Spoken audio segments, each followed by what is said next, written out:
ambulance से ambulance हाँ हाँ यस अच्छा जा रहा था हॉल पर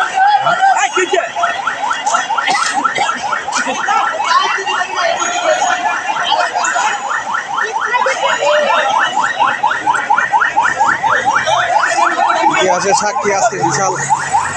বড় জমায়েত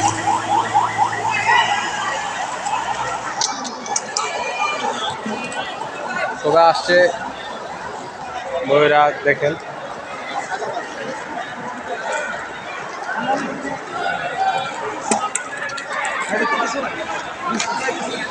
পাঁচই আগস্ট আজকে কারফিউ জারি অপেক্ষা করে সেনাবাহিনীর পুলিশের ব্যারিকেড ভেঙে সবাই শহীদ মিনার উদ্দেশ্যে যাচ্ছেন লক্ষ লক্ষ কোটি কোটি মানুষ হবে আজকে